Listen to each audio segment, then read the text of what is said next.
அதனால வேற என்ன தெரியும், வேற ஒன்றும் தெரியல பேசுறதுக்கு. அதனால இதே பேசிட்டு இருக்கிறாரு. அவர் எங்கள்கிட்ட கருத்து வேறுபாடுங்கிறாரு. நான் ஏற்கனவே சொன்னேன், அவர்கிட்ட கருத்து வேறுபாடுபட்டு ஓபிஎஸ் என்ன பண்ணார், எங்ககிட்ட வந்தார். மறுநாள் கூப்பிட்டு சொன்னோன்னே அவர் இல்லைன்றாரு. இப்போ தேமுதிக அவங்க பார்க்குறாங்க ஒரு இதில், அவங்ககிட்ட இருக்கிறவங்க தான் முதலமைச்சரை பார்த்துட்டு போனாங்களே தவிர எங்ககிட்ட இருக்கிறவங்க யாரும் போக மாட்டாங்க.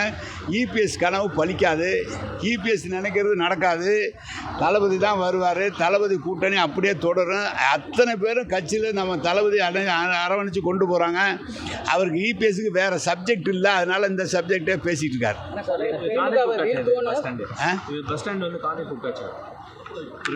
இப்போ விட்டாச்சு, இன்னும் 1-2 நாளில் முடிஞ்சிடும், எல்லாத்துக்கும் கடை கொடுத்துருவாங்க.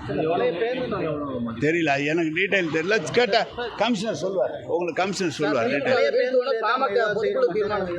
இல்லைங்க, அதை ஒன்றும் மாற்றல, அதை அப்படியே போட்டு கொஞ்சம் நாளில் பிக்கப் ஆயிருன்னு என்னுடைய எண்ணம்.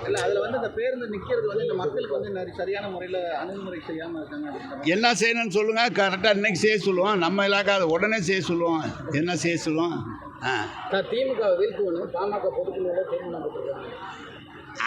நான் வேணாம் தம்பி, அவங்களுக்குள்ளே இருக்கிற பெரியவர் அவர் அங்கிட்டு போனால் திமுக ஆதரிக்கிறதுக்கு ஆள் இருக்குல்ல. அவர் என்ன பண்ண போகிறார்? ஏற்கனவே எல்லாம் பார்த்தாங்க, பிஜேபியோட இருந்தாங்க. அவங்க போய் இருந்து திமுகவில் எல்லாம் பார்த்தாங்க, அவங்களால ஒன்றும் முடியல. இப்போ எங்களை தளபதியாக திமுக அரசை விமர்சித்தா தான் அவருக்கு அடையாளம் காட்ட முடியும். அதனால் அவர் தொடர்ந்து விமர்சனம் பண்ணிகிட்டு இருக்காரு. அதை பற்றிலாம் ஒன்றும் இல்லை தம்பி. பாமக ஒரு பிரிவு திமுக தெரியல, அதெல்லாம் எனக்கு தெரியாது. அதெல்லாம் நான் அது மாதிரிலாம் சொல்ல வரல. அது அவங்க கட்சி, உள்கட்சி விவகாரம். அதிலெல்லாம் நாங்கள் தலையிட முடியாது. எங்களுக்கு நாங்கள் இருக்கிறது ஸ்ட்ராங்காக இருக்கோம் தம்பி.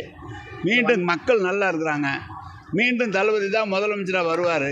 அதில் எங்களுக்கு எல்முனையால் கூட சந்தேகம் இல்லை.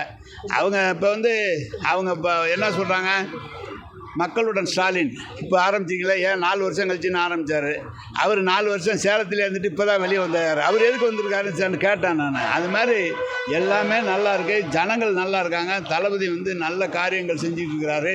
நாளை கூட 12ஆம் தேதி ரேஷன் பொருட்களை இல்லந்தோடி கொடுக்குற அந்த தொகை ஆரம்பிக்க போகிறாரு. அதனால் தேர்தல் நேரத்தில் சொன்ன வாக்குறுதிகள் நிறைய நிறைவேற்றிட்டோம், சொல்லாத வாக்குறுதிகள் நிறைவேற்றிட்டோம். மக்கள் நல்லா இருக்கிறாங்க. திமுக மீண்டும் வரும், தளபதி தான் முதலமைச்சராக வருவார். அது ஏற்கனவே 8 முறை வந்தார்ல, ஏற்கனவே 8 முறை வந்தார். தான் 40க்கு 40 திமுக ஜெயிச்சது. பிரதமர் நம்ம நாட்டுக்கு வரதில்ல, நமக்கு என்ன இருக்கு? டயா பூஸ்டர், சுகருடைய ரிமோட் கண்ட்ரோல் இனி உங்க கையில. அனைத்து மருந்து கடைகளிலும் கிடைக்கும். செய்திகளை உடனுக்குடன் தெரிந்து கொள்ள கீழ்கண்ட கேபிள் மற்றும் டிடிஎச் நெட்வொர்க்குகளில் எம்நாடு செய்தி தொலைக்காட்சியை காணுங்கள். பாதகம் செய்பவரை கண்டால் நாம் பயம் கொள்ளலாகாது பாப்பா. மோதி மிதித்து விடு பாப்பா, அவர் முகத்தில் உமிழ்ந்து விடு பாப்பா.